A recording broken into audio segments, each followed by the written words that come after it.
Can you hear me all right? Thank you.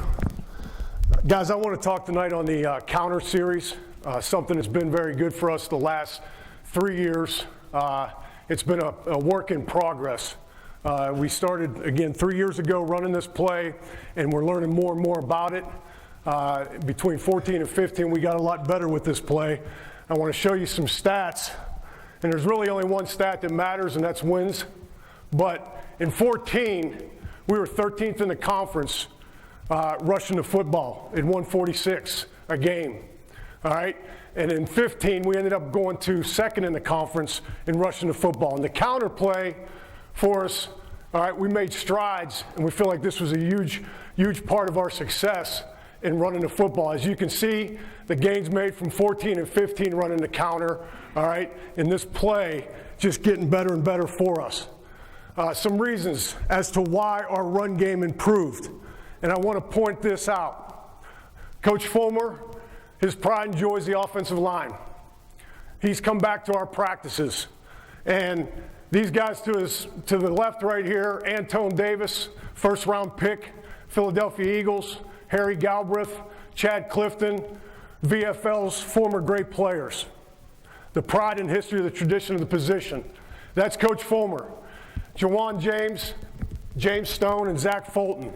3 guys that we had the opportunity to coach year 1. I point this out for, again, the progress we made running the football. He came to practice and he said, "Where's the sled?" I've never been one to use a sled. Chutes and boards, block and movement, that's what we've done, all right, over the course of time. He had a look about him when he asked about the sled. I pointed out because, again, it's a tradition. And I will tell you this, we hit the sled. All right, from that day on, I said, we're going to make this important that if it was enough for him to make that comment, we're going to block the sled. And we started out in the beginning of practice, period 2. We hit it, and it's a 5-minute period. We want to set a temperament and set a mentality right from the get-go. And it's simply that. And I think you get what you demand. All right? Mike DeBoer, our offensive coordinator, right up here at the top, is with us in everything we do. In our positional meetings, our individual drills, the structure of the practice, all right? The important part of us running the football and just the structure of everything we do, he's involved.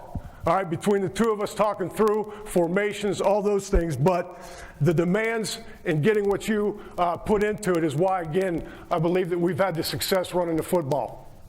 The next part is this. What do you own in your offense running the ball?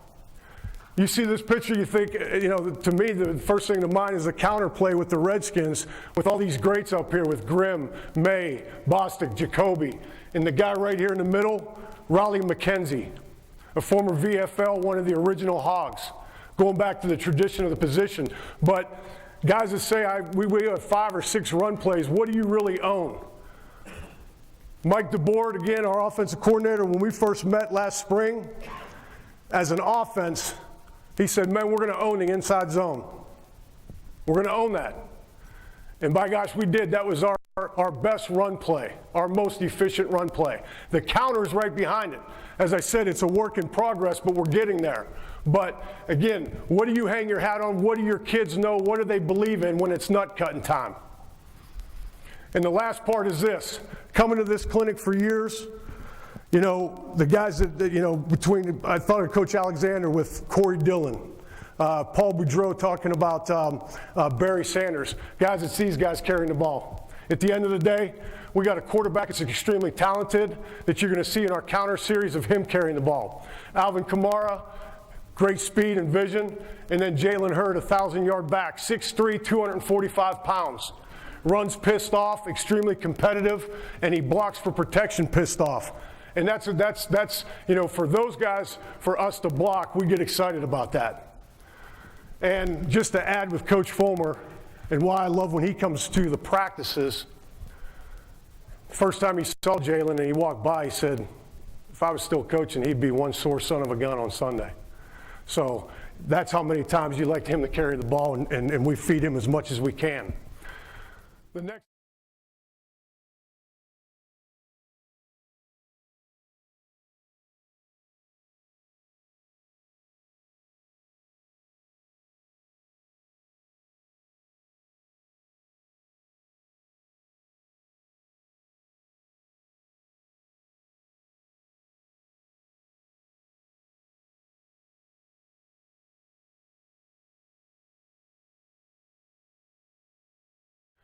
The next thing is why the counter. Again, number one, it's an attitude. You know, the spread, you know, people say the spread, it's finesse, it's this, it's not. For us, we're in the shotgun. We want to run the counter first and foremost, an attitude. The structure of the defense, we want the double team to take place. If the structure presents itself with the guard and tackle, we want to obviously knock him off the ball. We want a guard that's pulling on his course to be inside out on that defensive end. There's no read in this, all right? As that guard pulls, he's forcing the issue. Do we get the ends that spill it, wrong arm it, all that? Yes. But that guard's course is into the line, inside out on that end. Now, the difference that, you know, showing the Redskin picture, we pull the guard and the tight end, not the guard and the tackle, all right? So the tight end's going to fit up inside of that, and we'll talk more as we go with that. The gap scheme being number two. We're up tempo, we're going to go fast. So again, if the defense is not getting lined up as fast, or you'll see some clips where there's a misfit, it's a gap scheme for us. We're going fast, we know our course, we know our track, and away we go.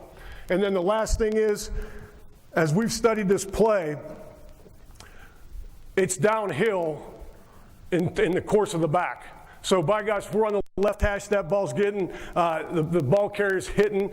The times that you see the clips, it's down the hash. It's an A-gap play. Occasionally it may slip to a B, but it is a downhill play for us. Our backfield sets, just showing the base start of it. Offset here. Obviously, we're going to be running it to the right. The back's going to come through, sitting in the chair, getting the ball, hitting up the hash. The next look, he can align to the tight end side, in which he just punch steps to the tight end side, getting back to where the tight end is ahead. He's inside, and he's working again down the hash. The last look being in the pistol. If you ask the question, is there any one that we like over the other?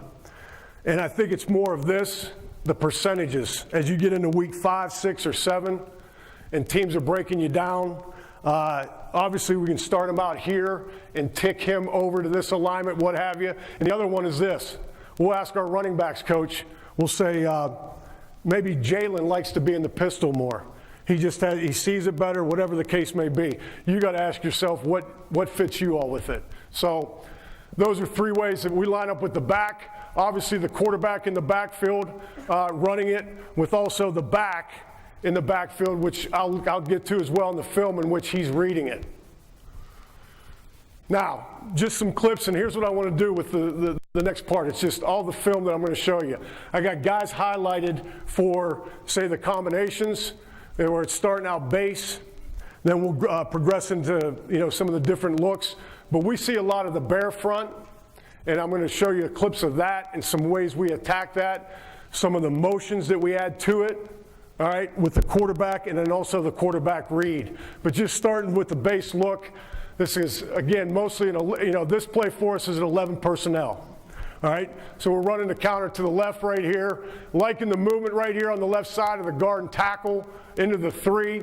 And this is a play in 2014 that, as I talked to you about, with us growing in this play and us getting better at running the football. All of us sit in here and we say, what are our likes, what are our dislikes? Your quality control the offseason, here's what we need to get better at, here's what we're looking at. This play at the end of 14 was pretty good for us. You know, we finished the season 7-6, and we said, you know what, this play's good. We got a few more things we need to clean up. We need to keep building on it. In this, all right, just circling these 3, the left guard, he's going to be inside footwork first, second step to the crotch upfield, surfacing the outside shoulder hand. His eyes are for any run through. The tackle's going to be in a gallop, square demeanor, right underneath the 3. If the 3 is going to squeeze where the surface is not there, he's going to work to feed and knock over the 3 into the guard. But they are going to stay into this double. That's the biggest thing as you watch this. From the center's block back to this double, by declaration, most cases we're going to double this all the way to backside. He's going to stay into this, securing and knocking the hell out of the 3 with the tight end, and there's the back on the punch step. As he's coming up through, there again is working to even be tighter for the hash. The tackle's doing a good job of staying into the three.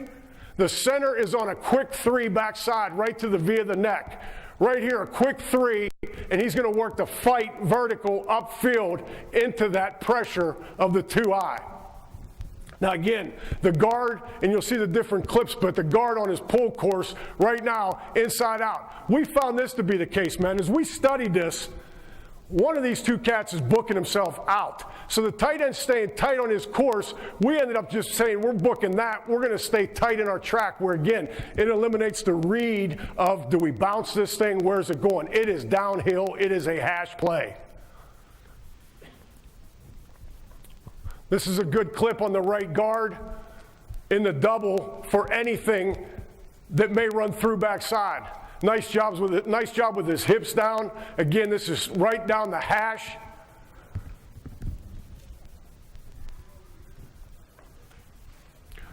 But the three technique, there's the footwork by the guard, the tackle, right now in his gallop and square. Three's crossed, it's gone. He can keep working to stay tight, but the right guard does a nice job right there, just right there collecting that and continues to keep working his feet. Now the tight end again, man, the back coming through on this, the tight end just square up more. This is a 14 clip. His turn is too much on his pull. We took the tight ends more on their pull to be really a skip pull mentality on them, where he's taking that on better, being inside out on that linebacker.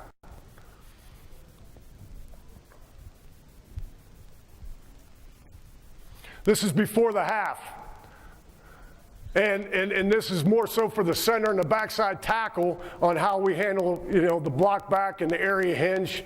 But we're in an up stance. This is just before half. Both guards are up. But right now, again, the center's going on a quick three. We got 2-3 techniques right here.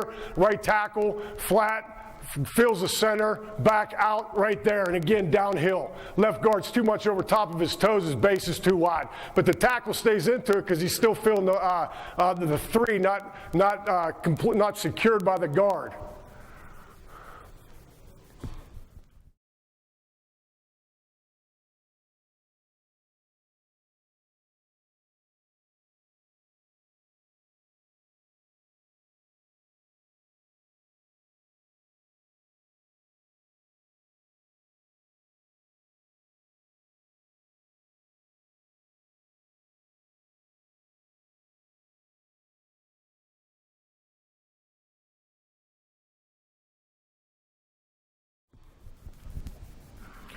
But just some base 2-eye looks. We changed this technique up by the front side guard on the 2-eye.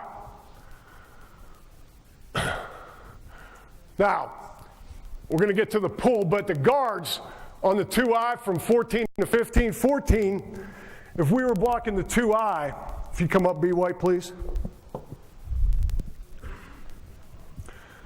As a left guard on the 2-eye, we were working the hat gear across the body. Just like in the 3 technique, the inside foot, second step, surface, eyes, all that. The 2-eye, we were working to get the hat gear across. We've tightened it up more. We tightened it up more where we're working the guard right through the V of the neck. Tighter on the track right there. Again, hash play, they're trying to bring a pressure with this. Communication, getting back to the up tempo. Center, go ahead and work up right there, and there's your hash play. He can even stay even tighter to this. But there's the tight end more square on his pull, and he's really just seeking right now. Front side to back side. This ends up being 2 outside. It gets back to, again, downhill. All right, downhill with it. Now, not a good job here by the right tackle. All right? He needed to stay tighter, taking care of the downs first, letting the tight end be the potential cleanup. Now I want you to, and I put this on here for this reason as well, watch how the end attacks our guard. This is about the 3rd play of the game, maybe even the 2nd. And going into each game, I say, well, let's see how their ends are going to play the counter, right? You go into the games, you say, how they play, and they spill, and this, that, and the other. Well, by God, Jay Sean, unfortunately, took the brunt of that one. So we'll move forward in this, into the talk to how we handle this part of it. But really, right now, Jay Sean's doing what he needs to. He's going to go ahead, cut the cut or what have you, and it ends up being now a cram run, downhill, all right? Downhill with it. So you see the tackle needs to stay tighter. The tight end's going to work up through. It's a cram run. Pretty good by the center in his hands, working to just finish and get what he can. And just like I said, running pissed off. This is again, going up tempo right here, not completely lined up by the opponent we're playing. And I like the part in here between the center and the tackle. All right, the center going on the block back, he overshoots the landmark. He's out of control on it. Doesn't feel the guard. Why we love the gap scheme like we do? Right now, there it is. Good job by the tackle right here. Back, stay downhill. Downhill, there is no bounce to it. Again, watching the guard right here on his pull. And the biggest thing on this, man, is pulling and looking in terms of our alignments are 2-foot splits. The guard's hands are going to the toes of the center. Into the line on the pull. The biggest thing we look for is the first step of being into the line. There's nothing flat. There's no bowing, none of that.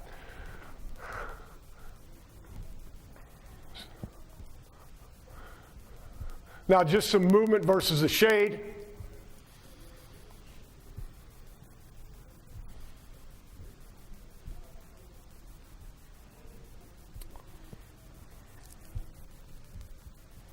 This was 14 in the bowl game. Watch where the ball hits, all right?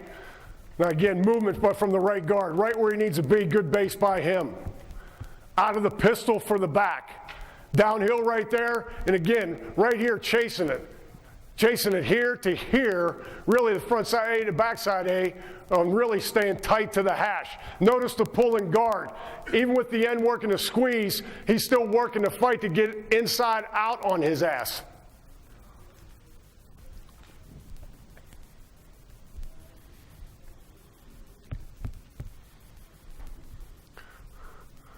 Good on the double again on the movement right here.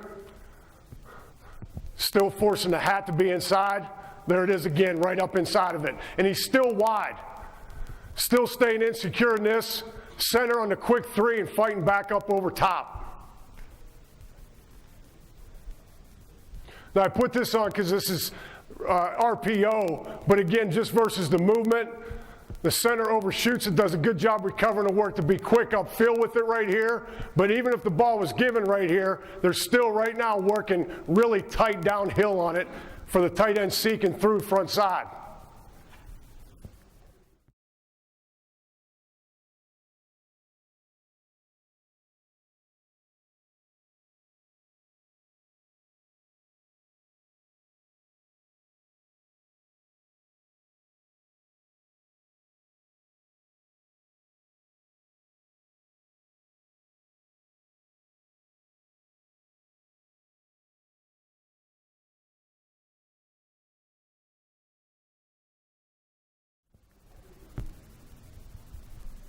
Now getting into the quarterback empty. Now you remember the clip earlier with the guard getting his legs taken out. Well, this time he pulled, he was going to throw. All right, no, we don't want him throwing. All right, we want him to go ahead and continue through. All right, get your feet out of the hole right there. All right, he got his ass cut, taken out, and you're going to find for our guys, and I ask them, against our own people, whatever the case may be, how's the end playing, who you attacking, some guys upfield, so forth and so on, but he got taken out earlier, he wanted to go ahead and throw at his ass. But the tackle here, for the most part, again, with the gallop and the high leg by him, right here, guard get off the toes, does a nice job right here of really working to stay square and giving him his chance to get up to the second level. Again, this right here, the course by the tackle, and learned this years ago in here at this clinic, of just being square by the tackles in the gallop up, all right? If still working to be, whether he saw him or not, but just being able to stay right up the hash. There's your tight end through, the tackle staying square right there to secure it. He has all that he can, but as you know, he bounces out and gets what he does there. We're not saying a word. All right, this was in 14.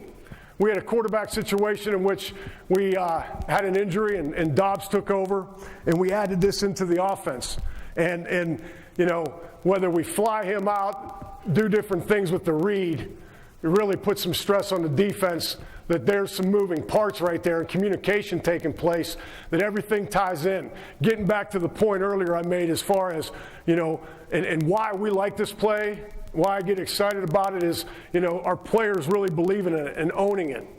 You know, right now, staying square into the double right here, knowing right now the hash in terms of the landmark right here. Again, the tight end need to be just a bit more square to be inside out, but it's definitely a threat with the quarterback. And if you know, offensively, you may not have a quarterback that can run. Wildcat package, putting a receiver and 2 running backs, what have you. But now with some motion with it.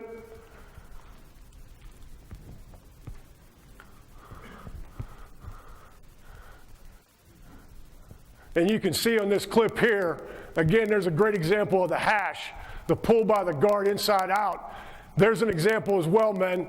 If there's not much surface on the down lineman on the double team with the tackle, watch how square he is, and even be just a bit lower, but knocks his ass completely over right there. Center's fighting a quick 3 and working upfield right there. There's your tight end coming through, and right now square, much better and square by him. And here's again, getting back to talking about the you know, working hard to the mentality and all that. They came off after this series, they said, coach the hash. You watch right here, this tackle, 77 and 71. 71's from right here, Coleraine in Cincinnati. And it just, you know, they just keep working it over and over and over.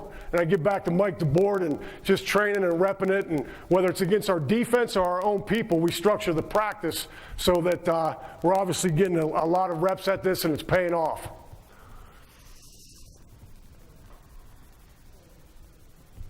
Again, the 2-eye. Tackle really right here could be a bit more square on this to work up, but there's still some cloth there, and this is where, again, studying this, him still just staying tight to that right there. Sees him, makes the cut, but we're handling the downs. Again, an attitude in north and south, handling the downs. Good finish. All right, here's one with the end upfield. All right, watch the mesh with the back and the quarterback right here with the mesh. This end from Missouri could get it. He's quick as hell upfield. There's a change for the guard in terms of his course. That happens through the film study and through the course of the game, really. But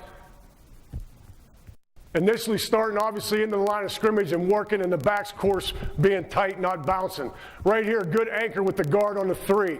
Good with his hips being down. There's a second step upfield. And again, right now for the tackle, right up underneath the 3 for any run through. There it is. Stay tight as the back. Nice job by the tight end. There it is.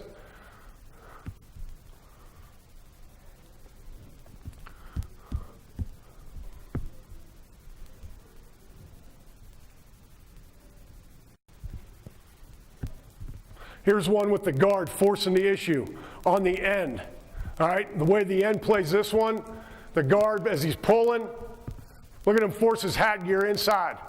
Same thing with the 3 right now, continue to bring his feet. Watch where the landmark of the back or where the course of the back is, downhill.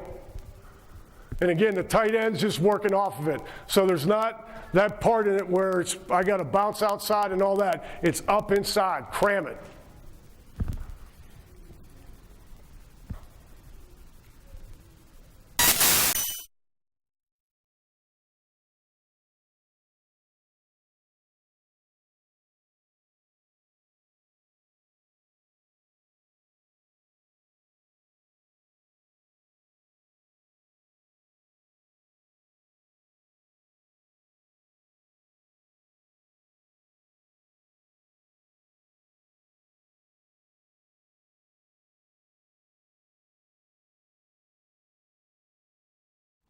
All right, now we add, still with the quarterback run, the part in the read for him.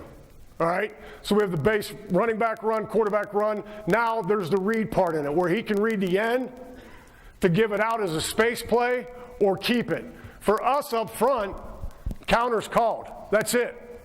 All right, Getting back, if I can say this, the motions, guys, if there's any time there's a motion that's in play, there's a call made by the quarterback that we hear that. But as far as our handling the downs, that stays the same. As far as the 3 technique, 2 eye, by gosh, if the tackle's on his course and he's filling cloth, he's staying into that. All right? There can be some bumping of the linebackers and all, but unless something's clearly crossing your face, we're going to stay into the downs, the motion bumping backers. All right? Stay true to our course. Here's a great example, men, of the tight end. Now, again, this is 14. He needs to be more what? Square. All right, but watch how he can clean up on this. The guard's too fast in leaving this. Jay Sean overruns that. But watch how the tight end cleans that up. He books himself out of it. All right, so he falls back in. However, the tight end's there to clean up, to get a piece and continue to work up. Center again on the quick 3. Fighting hard to work upfield.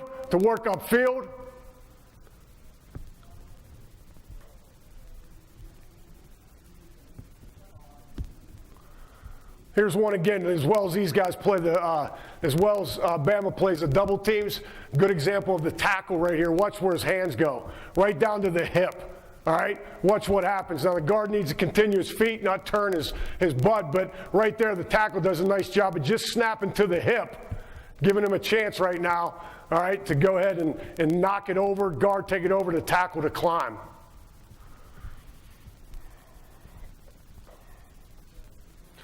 Again, the motion part of it with the quarterback run ends up bouncing a bit wide. But right here with movement, all right? These 2 guys, shit hit the fan in this game, man. It's 24-3, second quarter. It's about the 3rd series. These 2 freshmen, true freshmen, come into the game, all right? And really did a hell of a job, but things happen. I'll say this, he's in here. Mike Cummings. I've learned a ton of football from Mike Cummings, all right? We went to a game one time with 7 linemen, and it was years ago as I was a GA under him, and I learned from him. No matter what the situation is, your kids can't see that, they can't read that, you just go on. And sure enough, these guys came in, and I still go back to that. I probably shot you a text, Mike, and said something to you about it. But you know what? Shit happens, and away we go. 2 wide in his base, though, versus the movement. But again, good job by the tight end. He bounces just a bit wide. And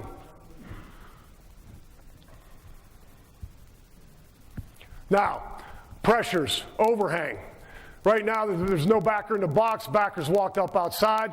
The tackle's going to make a call, alert and movement. As the front side tackle, we're running the counter to the left right here. The left tackle has one-on-one outside. He's alerting a call right there. He ends up tempoing down right here, expecting possibly to end the dump. He doesn't cross his face. He stays tight to his track, up the hash. Up the hash, it does not change. All right? Right where the guard is, and again, going back to studying it, this is where we really like the guard to be right into the V of the neck, right there, as far as driving that thing. And it's a good read by the quarterback on the run. You got your movement, motions, all that.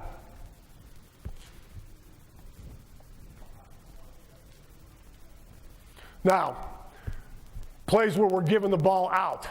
All right, going back to this game. All right, the guard got taken out when he pulled, right? So as he came over to the sideline, I said, don't worry, Jay Sean, we got to do something about that, and we will. So here all it ends up being is a space play. It's counter for us up front. He reads the end, all right, and he just gives it out. Whether you're motioning, whether you're having the receivers block, man on, what have you. For us up front, again, the call is counter. That's it. Right here, the end does it again. He just gives it out. Now it's a guy play. All right, going back to the picture of the 3 guys, there you go. Make a play, Alvin. He's out in space.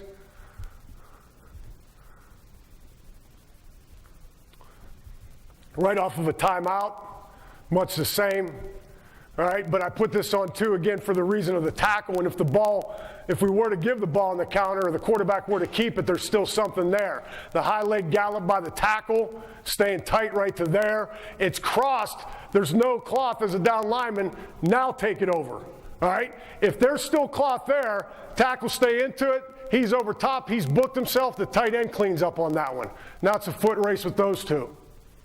Now, the back, or the quarterback, all right, his rule is this. If there's two outside, keep it. Now, as you'll see in this clip, shit happens. And again, it gets back to a guy making a play. Really, this happened pretty fast for our quarterback, in which by the structure of the defense, the skies, what have you, the quarterback should have kept it. He gives it out, and that's a back making a play right there. All right? So again, the tackle right here, there's center, work up. This goes away, all right? He needs to shorten his track up. He's too wide in his base, but there it is for us in the gap scheme. Taking it over right there, tight end fitting up, two outside, just keep it. There's your guard on the pull, inside out. Inside out, stay tight with it.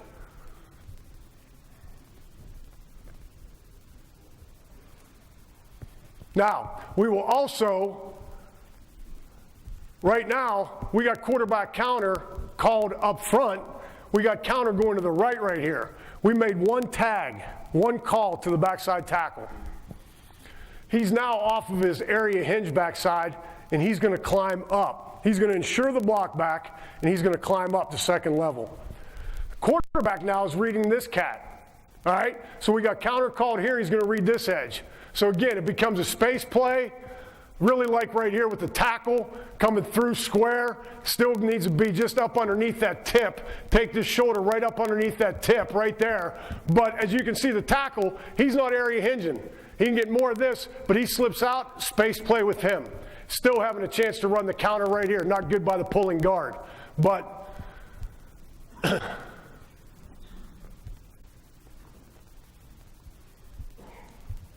now this one here should have been a keep by the quarterback. But again, and Coach, where you at? This is the one that was pointing out with Jonesy. All right? Get excited about running the ball, our quarterback. Being our third string quarterback on the sideline. But the three technique right here, nice job by the tackle right here again. Right here, up underneath, he should have ended up keeping it. If it's gray, two outside, I'm keeping it as a quarterback. If it's gray, cram it. All right, any questions on that? Two outside, keep it. If it's gray, cram it. Now, right here, again, the running back, you get excited about him. The guys up front, this is our third string quarterback. All right? He's not even jacked about throwing it.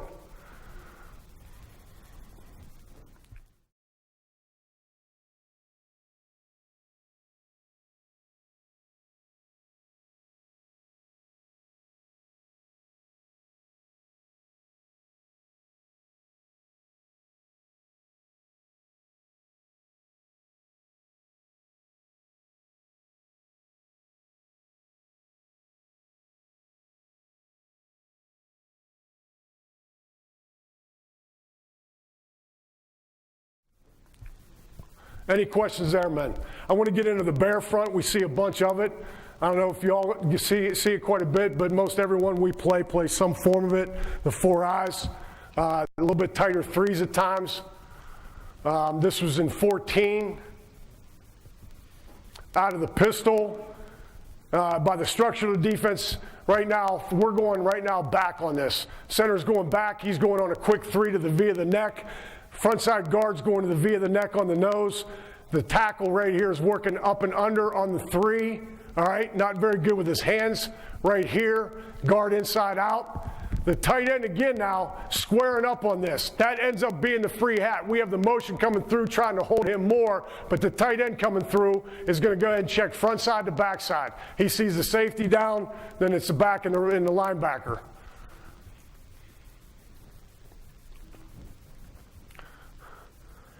Now, this is what we see a lot of, the overhangs, all right? Whoever they may be, you got to decide who you're going to book, all right?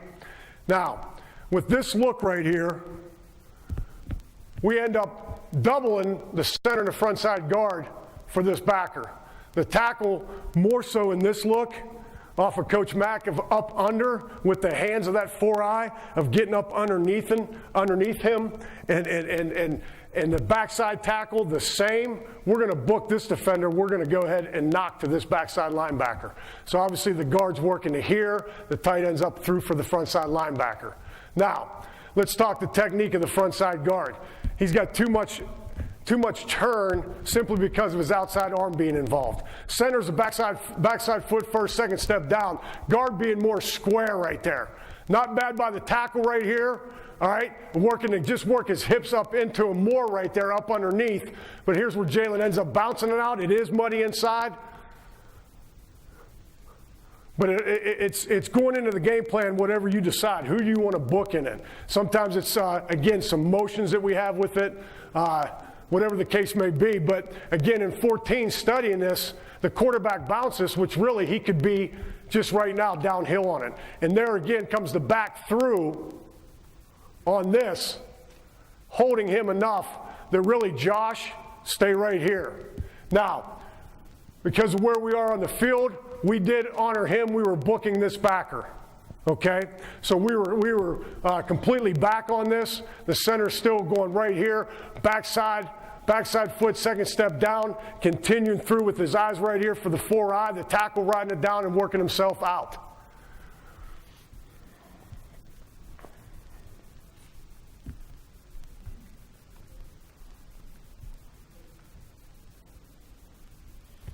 Again, some more motion with it. This helps versus some of the bear stuff.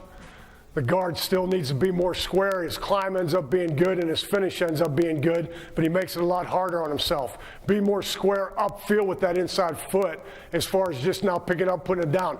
Get upfield with it.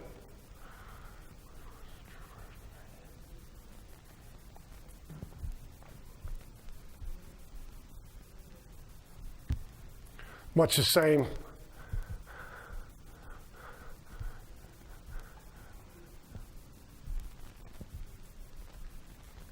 Here's one again with the read, all right, with motion and just reading the edge, all right? We've got the counter going to the left right here and the quarterback reading the edge that he just gives it out. Now it's a space play, back, overhang guy, in space, make a play. Am I right on time? Okay. Again, right here, the guard. A lot of this, man, is his stance. He's got too much turn right now of just working to be upfield with his inside leg better. Good job by the right tackle right there, straining his butt off, all right, of working up underneath. And again, there's things that you got to point out that I do in terms of just this stuff versus the bare look. You got to come back to the sled. You got to come back to the reason of why you're working to establish the mentality of why things are changing and going in the direction you want to in terms of, you know, again, improving from one year to the next. Why is it happening?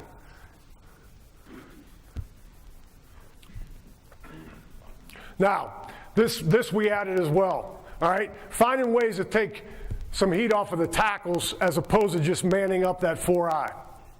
We will make a call with it being counter and add one tag to take this tackle to set out for this. The guard's course is still in the line of scrimmage, but he knows with the given call that now his course is to trap this 4-eye out, and we still have our same rules as far as whether we're going to knock this thing or whether we're going to back it.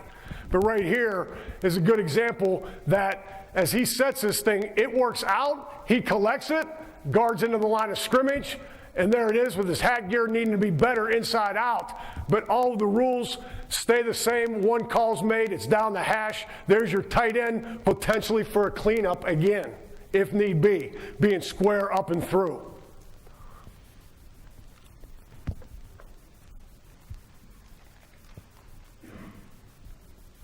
Again, just offsetting the back, flying him, the movement, anything communication defensively helps. All right, the guard's got too much turn. Good job by the tackle right here. Just running him, stay down the hash. Josh ends up bouncing himself out. Stay down the hash right there following the tight end. Good finish up field.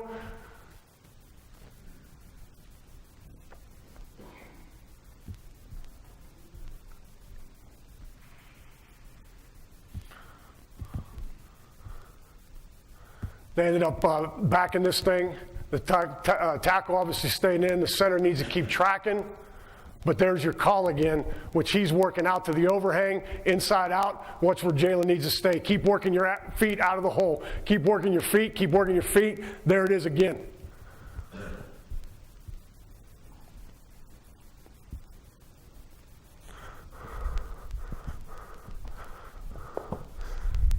Any questions on any of that, man? The biggest thing that I will tell you is this, is again from 14 to 15, as we really studied the run game and things that we needed to clean up on and improve on, this was a play that we were gaining momentum at the end of 14. We played an Iowa team in the bowl game and a good Iowa football team and really felt like we were getting some momentum with this play. Our kids, as you can see on the clips, really have confidence in it. And again, from the attitude and the mentality of it, and it helps having the guys that are carrying it. Is there any questions for anything? All right, Coach, the frontside tackle, blocking the backside linebacker when he doesn't have any cloth to hit, how do you teach him to block that backside linebacker? Okay. So he's into the double team. If the double team completely crosses the face, the backer's over top, he's going right now, play side number on him. Play side number. Yes, sir.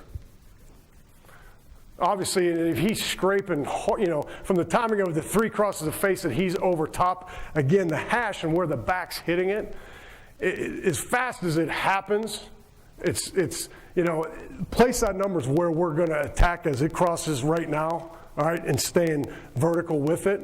If he's ended up over top, as quick as it happens, he's going to take it and run him and covering him up, and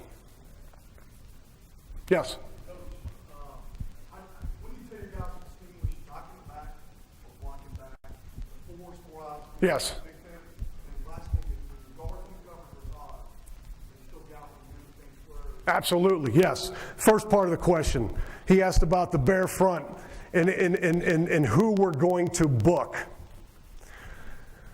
Some of it's built in with some of the motion stuff to where that part is going to be holding that defender that we don't need to honor the overhang on the line of scrimmage. Or we go into a given game saying we're going to end up honoring it the entire time with guard down, center back, tackle, area hinge out, book the second level. It's all just a game plan deal for us and what we, No. And the second part for you that he asked, which is good, the odd front, as you can see up here, the guard, all right, and Jay Sean in those clips that I was showing you, 73, he needed to be more square into that knocking of the nose. And again, he was involving his backside arm. He was getting too much turn of being more upfield and fighting to stay square that to where really he's knocking it. A lot similar to the, very, very much the same as the tackle down on the 3 technique is he's squared to it to where if there's not much surface there, snap right at the hip.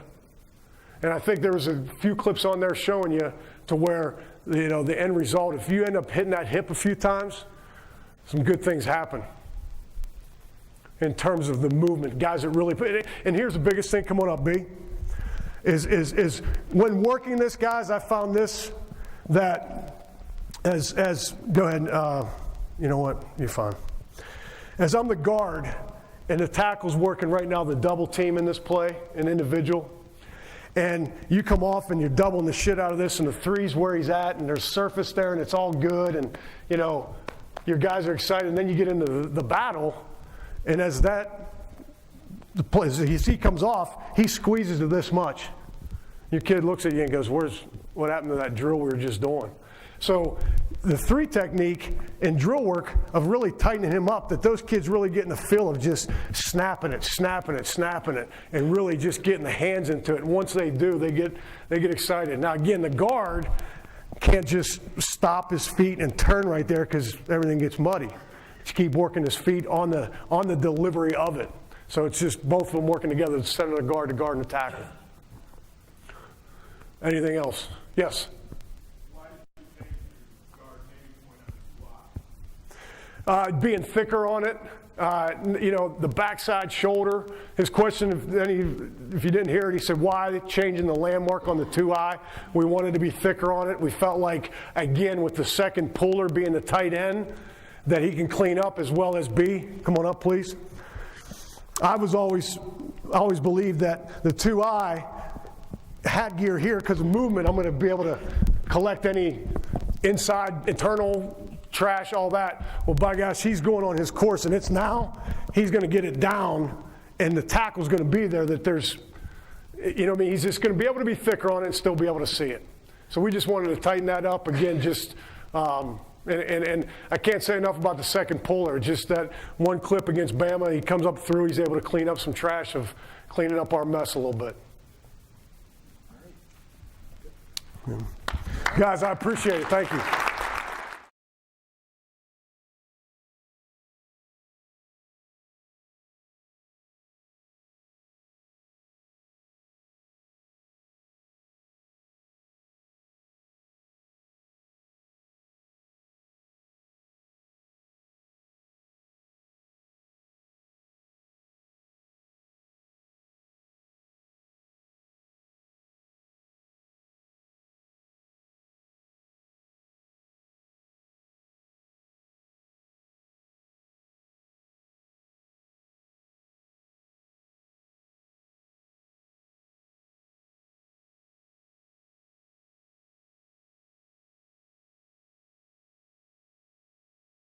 Thank you.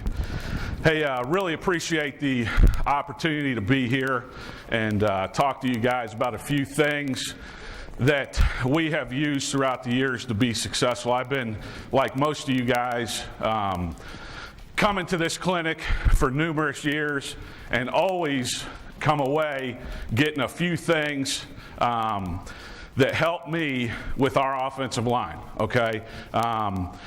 What I'm going to talk about today is some pin and pull schemes that we use, and then if I have time, I'll get into a screen off of outside zone. As some of you know, may not know, we're a spread team, all right?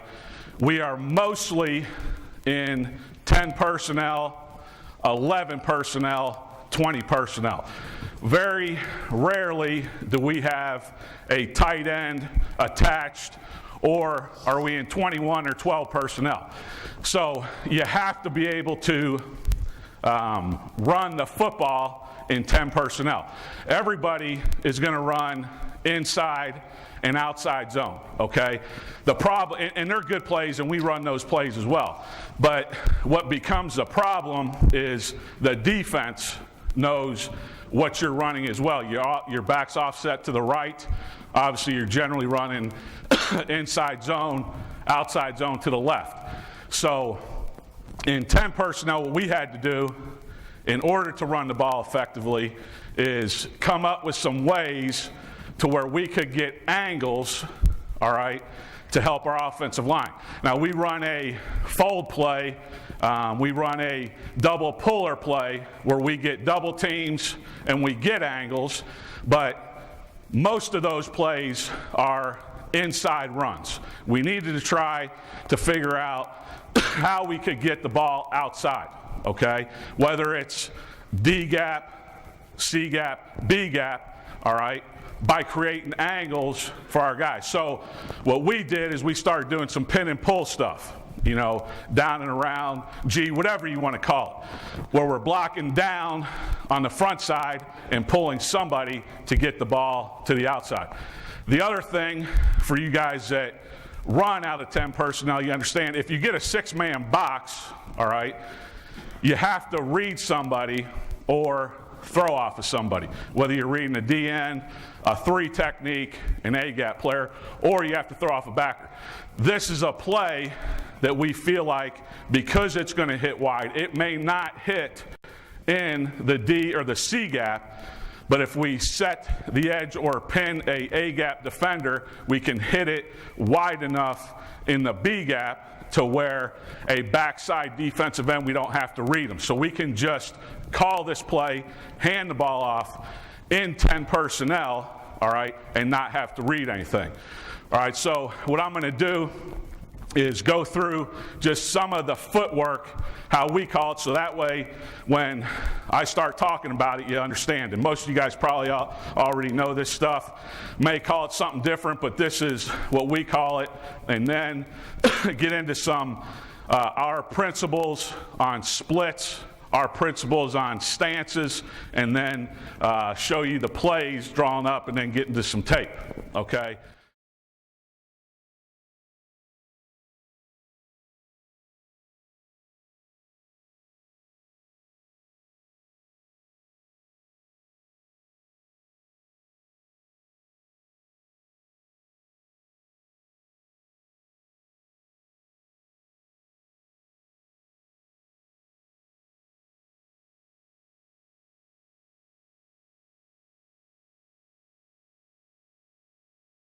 Okay, first thing, and we give this to our guys, this is a guy in the left-handed stance, okay, and it's a lateral lead step, all right, and when and I'll just give you some examples and you'll see it when I draw it up, see it on tape, but when we would use this, all it is a 3-inch step up the field with 3-inch width, second step is coming down, it's going up the field, the second step.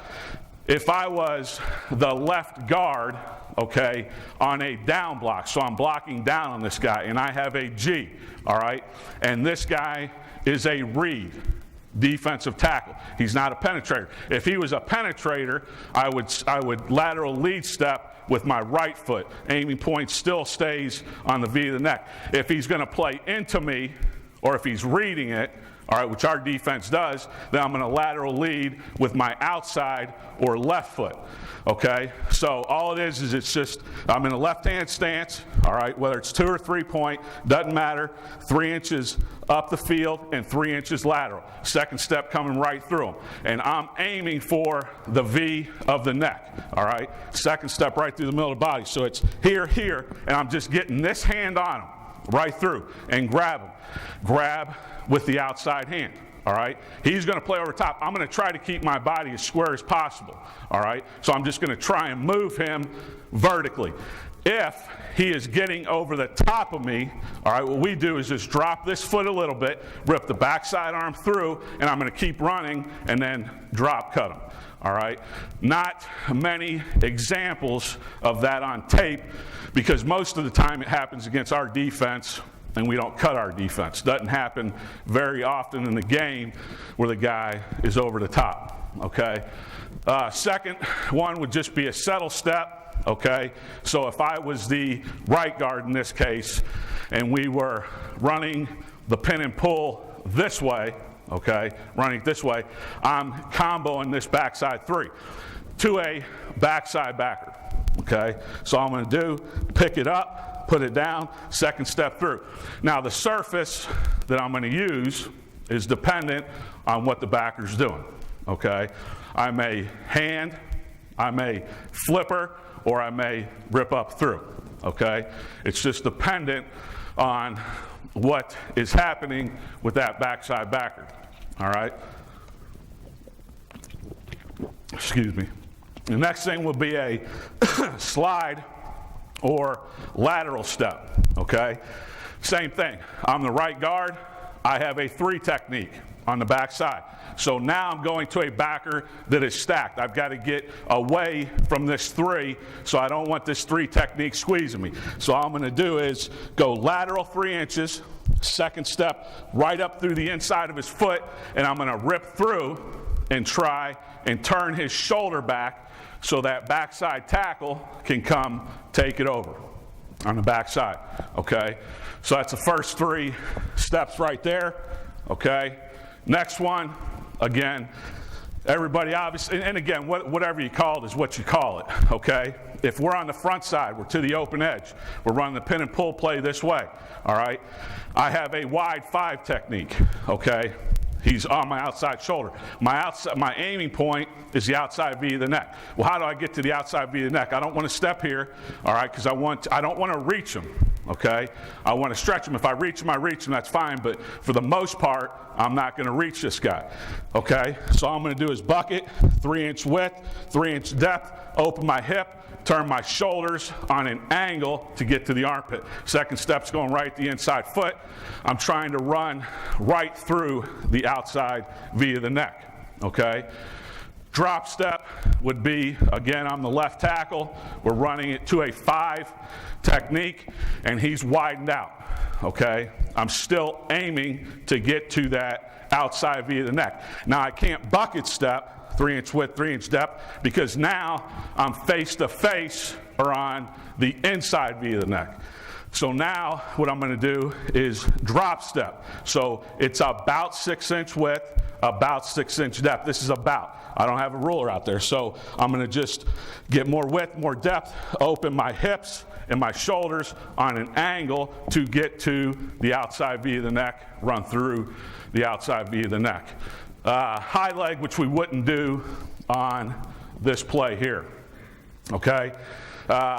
With the center, if the center is the puller on our pin and pull scheme, okay, obviously we all have different guys that have different abilities, so I give them different things they can do. There's 3 things that I allow them to do if they are the puller. Okay, first thing is, so I got a 0, I'm pulling, we got a down block coming on the 0. First thing is just drop this straight back to clear the 0 and clear the guard, okay? And then cross, open, get some depth, all right, to where I may go around the tackle or inside the tackle, all right?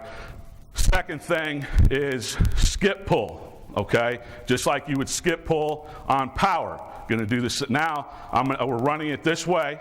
I'm pulling this way, so I'm just going to load up the left foot. All right, skip here, this foot behind, depth, and now turn, open, and run. Okay. The next thing, which I don't do this as much, our center this year does it more than anybody. He open pulls. Okay, open pulls, just like I would do with the right guard if we were running counter to the left. So all he does is just open pull and then go, okay? So those are just different things that I coach the center on how to do. Whatever he does best, I allow him to do it, okay? Any questions there? All right, now.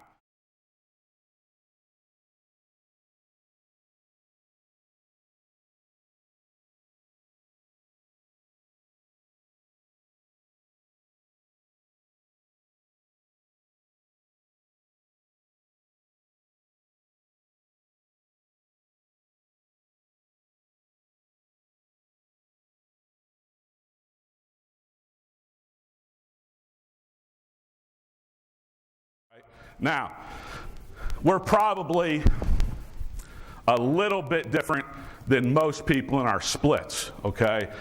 I coached at Texas Tech for 7 years. Now, we're not like we were at Texas Tech by any means. But what our base split is 2 feet, okay? It's 2 feet. We will manipulate the split based on the play. What is the play?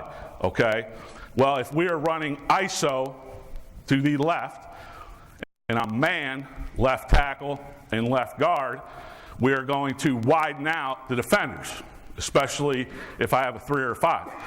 Well, you say, okay, they know you're running over there. Well, they don't, because we would do the same thing if I had a 3 and a 5 over there on ISO, if I was running it there or running it away. I do the exact same thing, because they're man on the backside. Manipulate the split based on down and distance, all right? 3rd and long, that week we may widen out, okay? Split those defensive ends and take them wide. And then formation, if we are in an empty formation, all right? If we're in an empty formation, we are going to get, if we can, If we can handle it with our players against their players, we're going to get 3-foot splits, all right? If we feel good enough about matching up one-on-one, okay? If we don't, we'll get down to 2 feet, because obviously if you're in an empty formation, all right, you're running quarterback draw. We don't really run quarterback run plays. We will run quarterback draw. You're throwing the ball or running a screen, all right? So next thing would be based on field situation. Where are we at? If we're on the goal line, okay, we get down to the goal line, we're going to tighten our splits.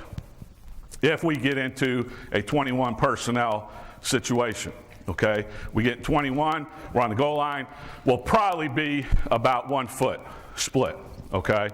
And then, like I said, personnel, whatever it is, 21 personnel's in the game, we're down the goal line, we'll tighten our splits, all right? Stance, okay? Our guards are always in a 3-point stance unless it is 3rd and medium or 3rd and long, all right? Always in a 3 unless it's 3rd and medium, 3rd and long. Our tackles are always in a 2-point stance unless it is 3rd and short or goal line. Okay, and what we did, we played another team in the Big 12 last year that ran a bunch of different fronts. They were in 4-down, 3-down bear, a bunch of different movements, a bunch of different stunts and blitzes. So for that week, everybody was in a 2-point stance with the exception of if we got in the goal line. I just felt like it was better for those guys to be up, and we were going fast anyway, for those guys to be up so they could see everything that was happening, all right? So that would be another time that we would do that. If we are in quarterback sneak situation, then we'll get those tackles will be in a 3-point. When we go tempo plays, so we run a play we call our tempo play, we get up to the line, we're going to snap the ball as fast as we can. I allow our guards to stay in a 2-point stance, all right? Some of them like it, some of them don't, all right? If they want to get in a 3, that's fine. But some of those guys were moving so fast, all right, and they like to be up so they can see what the heck is going on, all right? Because guys, a lot of times when we go as fast as we possibly can, things are going to be moving all over the place, okay? So that guard will be in a 2-point stance, okay? Any questions there? All right, getting to the scheme.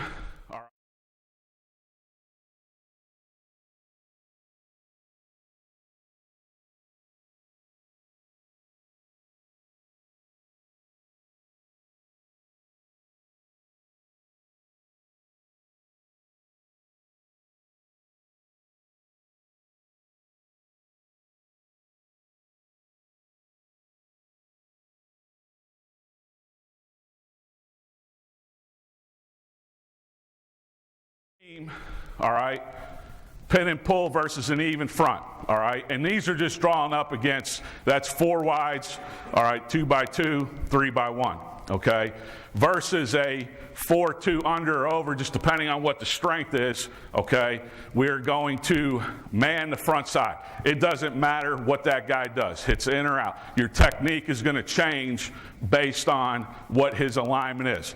If he's a 4 technique, I'm going to step my inside foot. If he's a 5, I'm going to step my outside foot. Doesn't matter, okay? Now, we call this a cap. Doesn't matter what you call it. So he's down blocking, he's pulling around for the Mike backer, all right? So with the down block on the G, just like I said, if it is a penetrator, we're going to lateral lead with our inside foot. If it's a guy that's reading, is going to play into the guard or play over the top, then we're going to step with our lateral lead with our outside foot. Center is pulling for the Mike backer, reading this. If we stretch the defensive end, pulling up into the B gap, all right? If the end hits inside, then he's pulling around to the Mike backer.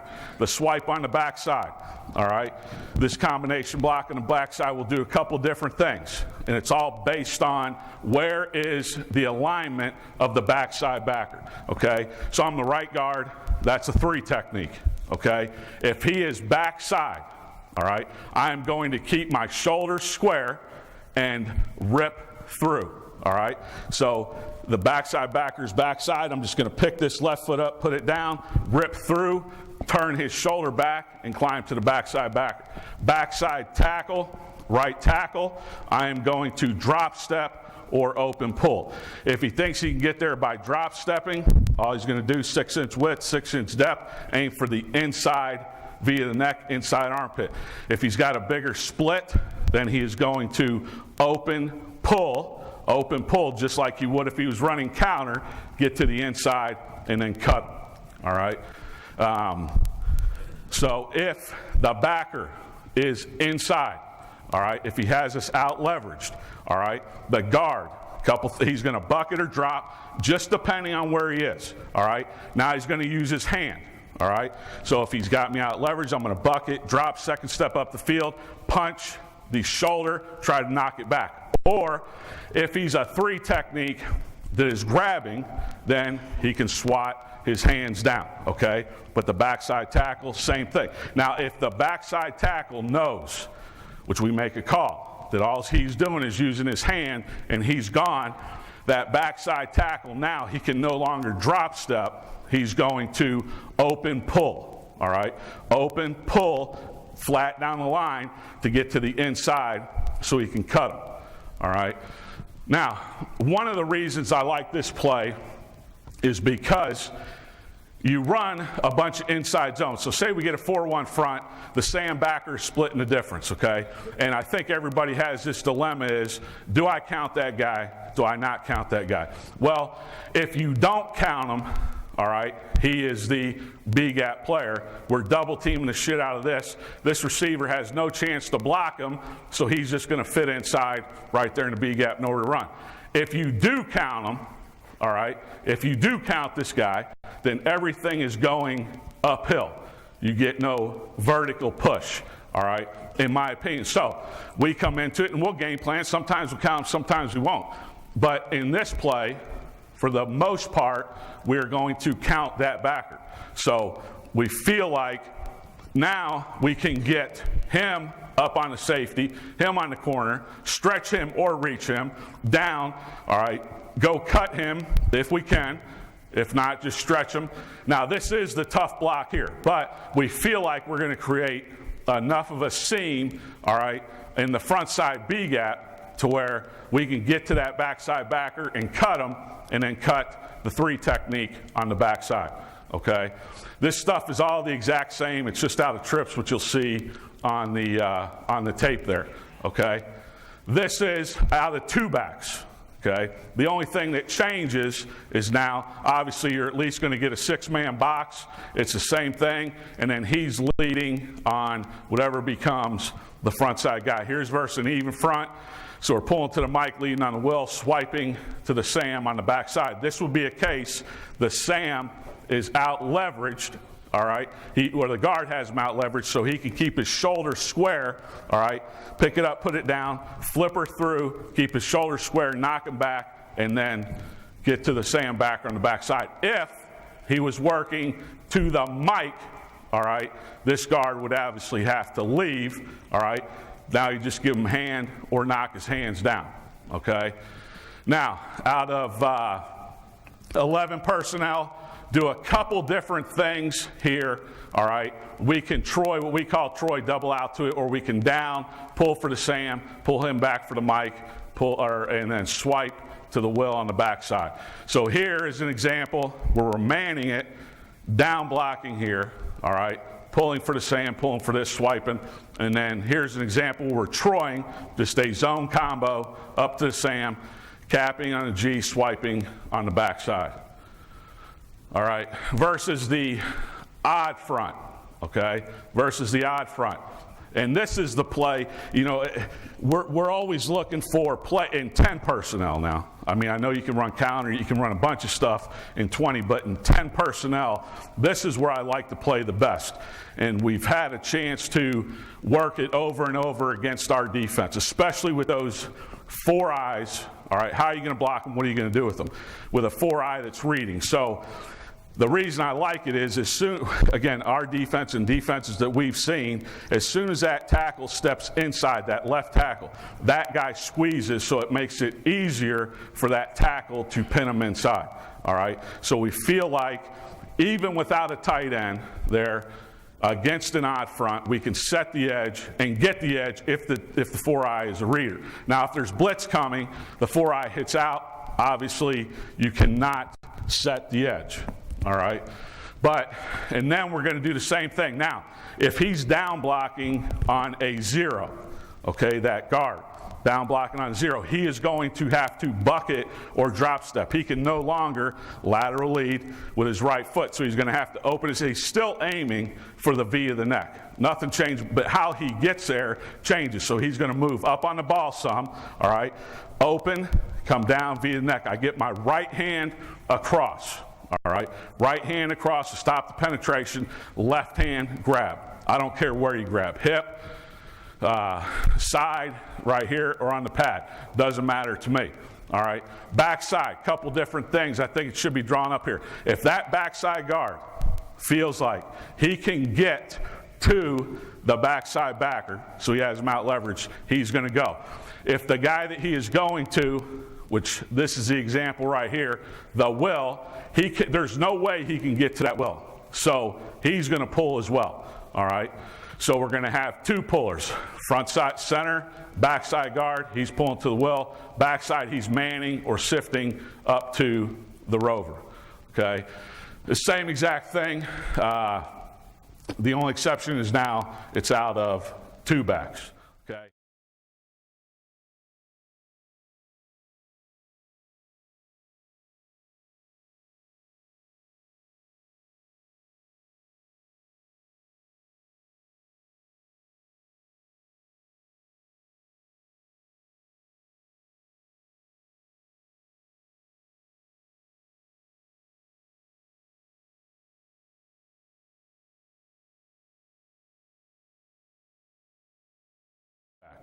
Okay, we got some practice tape on here, all right, from, because we see last year, this was a play that we started running about 5 games into the season. We were basically in 10 personnel inside and outside zone, and that was it, all right? That's all we did. So, hell, we weren't running the ball very well, and we obviously had to find a way to run the ball better.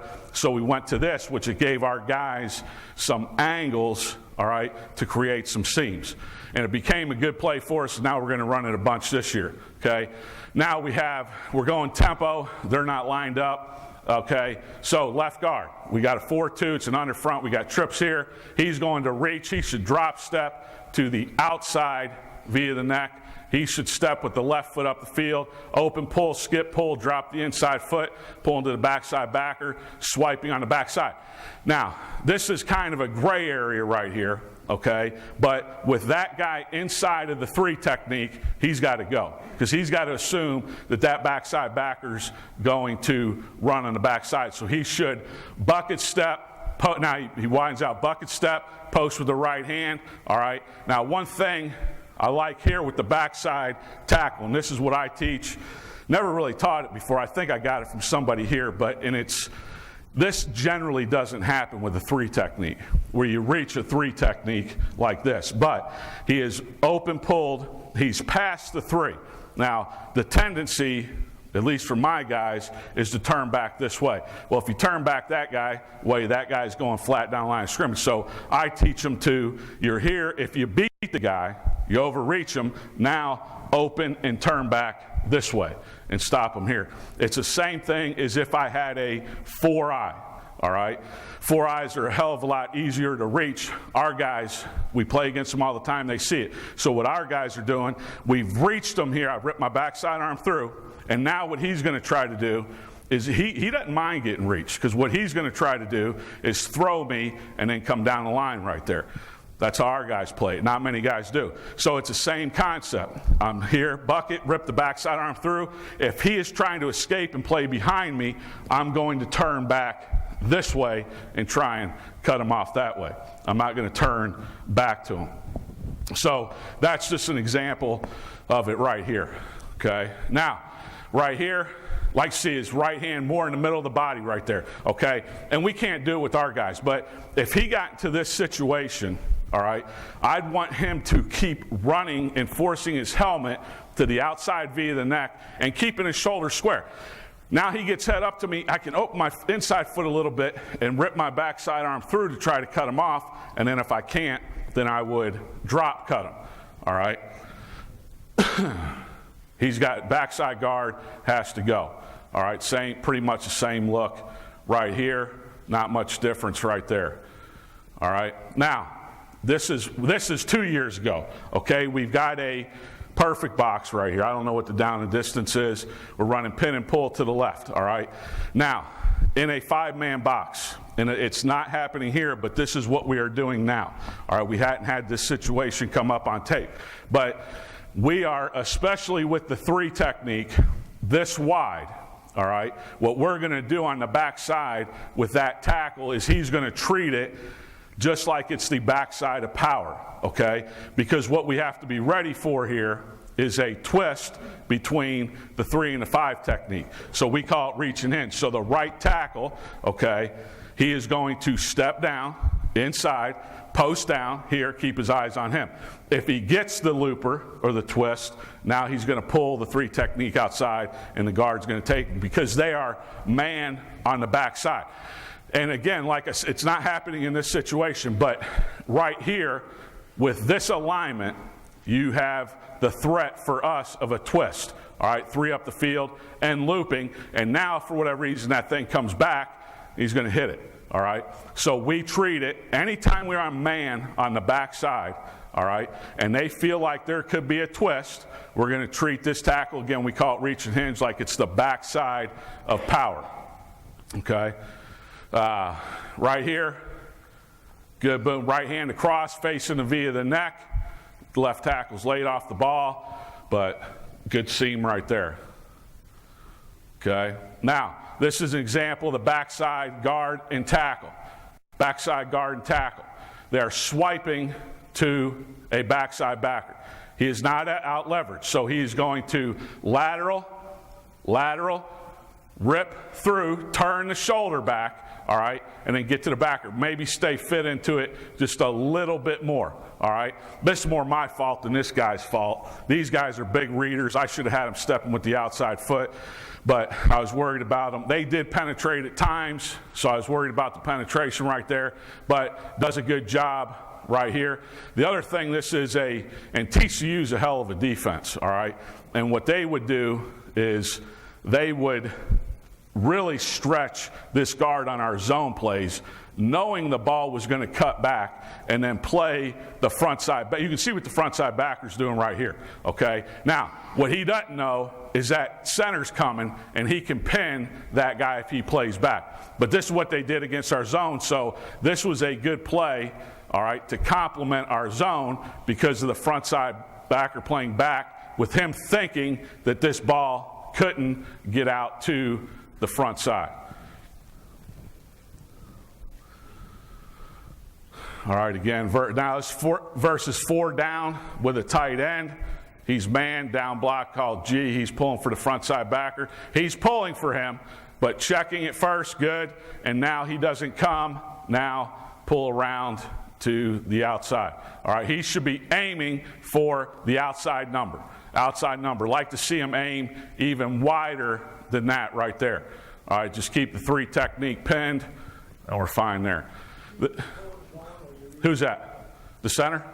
No, the guy. He's gone. Yes, yeah, he's reading that defensive end. Yeah. So he's reading the same thing back. Exactly right. Yeah. If that guy hit out, he would be inside. If he stays pinned inside, then we're pulling all the way around. And this is when we started running the play last year, was versus an odd front. Again, the year before we saw a bunch of odd front, not as much this year. We see it a bunch against our defense, okay?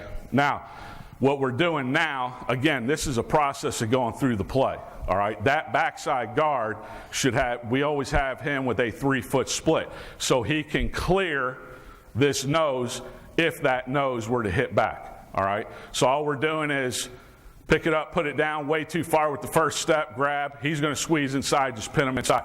All right? He just open, pulling, all right, aiming for the outside. This guy does us a favor and spills it right there, okay?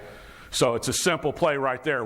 The one thing our defense did is they started, and I'll show you an example of it here in a second, they started taking out of trips this guy and plussing him over, so we could initially we run it, we could get to him. Then we couldn't get to him. Now we can pull that backside guard all the way around. I think there will be an example of it. Okay, same thing. He really shouldn't be able to get to this guy right there. That backside backer doesn't play it very good right there. All right. Now, this is how we started out doing it, okay, we're both going for the same guy just in case he blitzes and then he'll go to safety. Well, he pins him, all right. Center does a pretty good job of adjusting to it, and now, and this is a hell of a job, and again, I think most at Coach Mahoney, I mean, we got two unbelievable backs, all right, and this guy does a great job here. Watch him here, just dick him inside, and then that guy jumps inside and then he's outside, all right.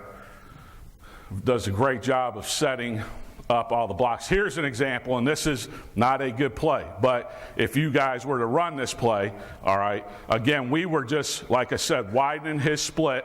He's got a 3-foot split right there to get to him. Well, now he can't get to him. There's no possible way he can get to him. So if he cannot get to that guy, then what he needs to do is now pull around. All right? There's no possible way he can get to that guy.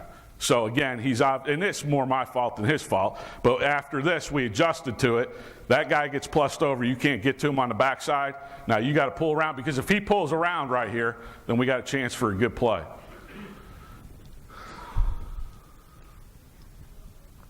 Now here is the double pullers, or both guys pulling. Okay. He may be able to get to him, he may not. He made that backside guard made the decision, I can't get to this guy. Okay, now, here's the other thing. After that, you saw that one play where we had the inside receiver blocking the overhang guy. Now we told the inside receiver, don't mess with him, we'll account for him, we'll get to him. He goes to safety. So now you got basically everybody blocked on the field with the exception of the backside safety, and they're playing some type of cover 2 over here. All right, now it's out of 2 backs. Now, right here, this guy, the tackle, should see, all right, he should see that 4-eye has widened out. It works out, but he should see that he has widened out and now step with his left foot. He steps with his inside foot, which I don't want him to do. It all works out, all right, but we should be getting calls over here alerting him, but he should also see the guy's not a 4-eye, all right, or even a 4. It's a 5 and all his weight's leading outside. All right? But, again, we're not reaching him. We're not pinning him. But what we've done is we've created a big B gap, and now this chase guy, I know he gets picked off in there. All right? But if he didn't get picked off, even though he's chasing, he shouldn't be able to get to the play because the ball is hitting wide in the B gap. It's really hitting into what would be the C or the D gap right there. And a lot of times you run outside zone to a 3 technique, at least we do. Everything stretches on the front side with a 3 technique, and it cuts back right to the defensive end. This should allow you to just hand the ball off and go. And he's aiming for the exact same spot he would be on outside zone. All right, same thing, just now the 2 backs. Awful by this guard, but good by the tackle. We get everything pinned inside. Like to see him go, just throw on him, right? He's running at the same aiming point. And I'm telling you, we're in a great situation. I mean, these son of a bitches will block you. They can catch. They can run. They can do all that stuff. These guys, right, these 2 dudes right here are what makes this stuff work here. All right, this is to the tight end. This is how we did it. This is 2 years ago. This is how we did it 2 years ago. All right, so we down blocked the tight end, pulled him for this, and wrapped him, and then scoop, what we call scoop on the backside. Right now, what we would do is, all right, we could down this, pull him, but we would down to set more of an edge right there. Here's a little bit different look, all right, where we're pulling both of those guys, all right, front side tackle and front side guard. But again, what we would do now, we could man this, send him out, down block, pull for this. Or we could pull both. It doesn't matter how you do it. All right, I got time for this wide receiver screen? Okay. Hey, so one question. The two backs, the backs come across the backfield. What's the back looking at? He's looking at the widest defender. Yep. Down line. He is reading exactly like outside zone. If that thing gets pinned, and on our outside zone, we don't try to reach shit either. We straight. He made a decision before he set the ball. And widen. Yes. He hasn't got the ball yet, so he's made a decision before he set the ball. But he's still going to stretch it, just like you saw on that one to open up the front side. But Is there a point after he gets the ball, he's going to take more steps, 3 steps, to make it, or is it all no. Yeah, just go. Yeah, and again, like that one you saw, that was a pretty big seam that if he would have cut that back too soon, now there's a chance that guy, the backside, the rope, what we call the rover, the buck, whatever the hell you call him in a 3-man front, he can chase it down, but he stretched it enough and then got vertical up the field.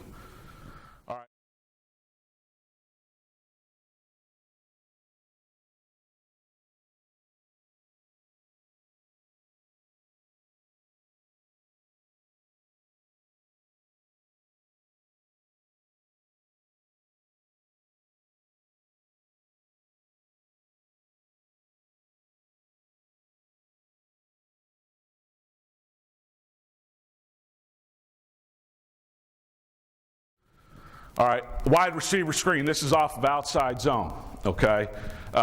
So obviously, and we're a little bit different than some people. We're going to run it both ways this year, but last year we only ran it to the right, okay? We do some of those things with our plays. We get a receiver that's really good at it on the right or to the left, and then we'll just run the screen to that side.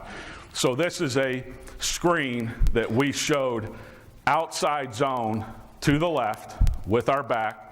Our O-line showed inside zone, and then we threw the screen out to the right. We always ran it out of 2 backs, whether the back was in the hip, the full back tight end.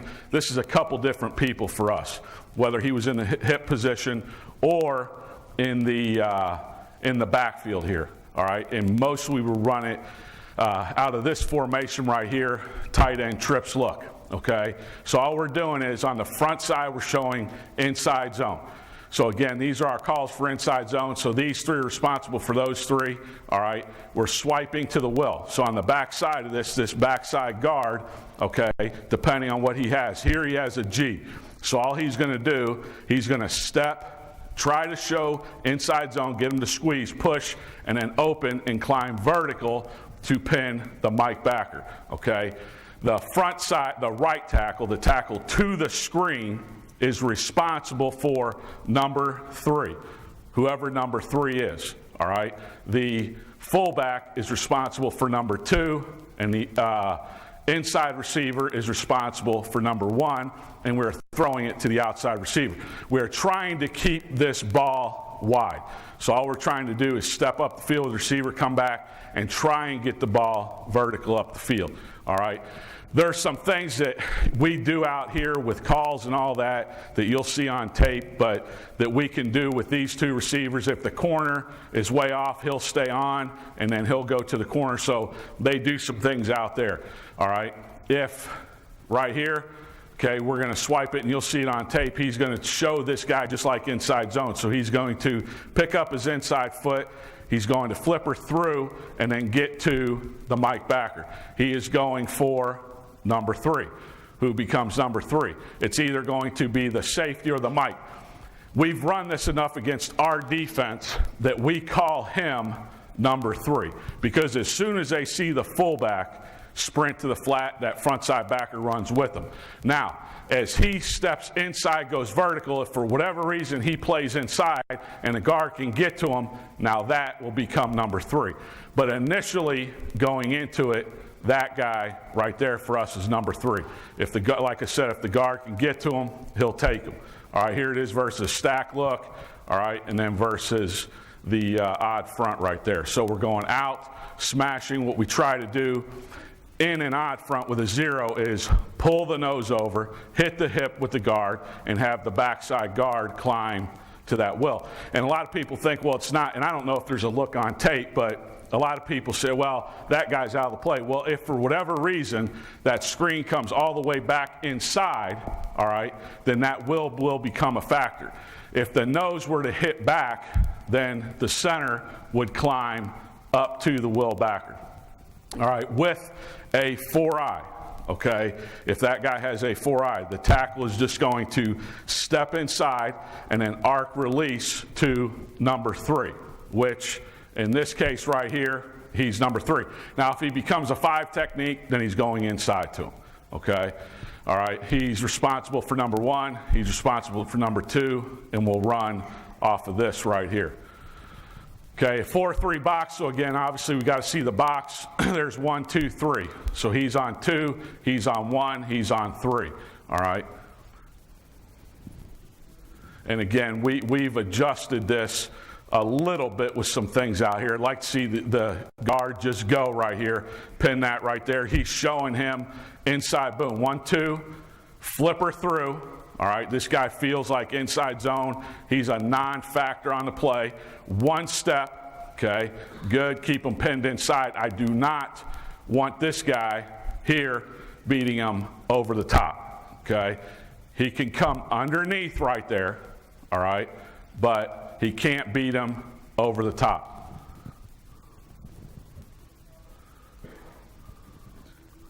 Okay, what we should have done here, and if this guy, okay, this is obviously right now, okay, they're showing blitz, all right, there's 1, there's 2, all right, this guy becomes number 3, okay, but if he's a blitzer and he's going to blitz, now if he retraces, which we throw it fast enough that he may retrace, but if he retraces right here, then you got to go block him. But in this case right here, obviously he's going to him to block him, so he knocks him out there. But if he's out, don't worry about him. Now, again, this guy, the backside safety, becomes number 3.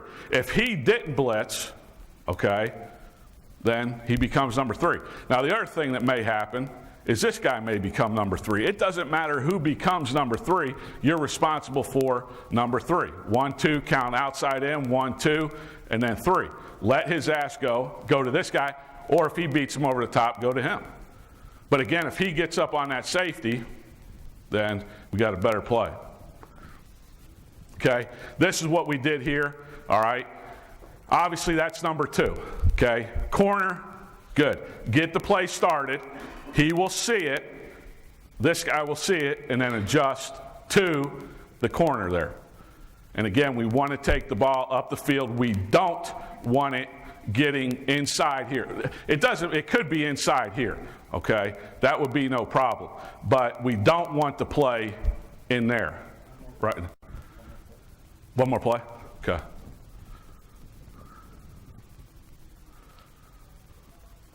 Okay, now, this is a bitch on the tackle, okay? This is a bitch on the tackle. But right here, he thinks he's coming. That's 1, 2, all right? As he steps and he drops, now again, that becomes number 3.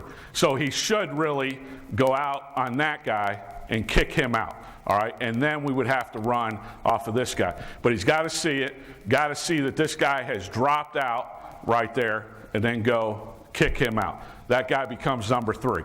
So again, whoever number 3 is, that's who he's going to block. It could be the Sam out there. It could be somebody on the line dropping out. It could be the safety rolling down. It could be the backside safety. Okay? Thank you, guys. I appreciate it.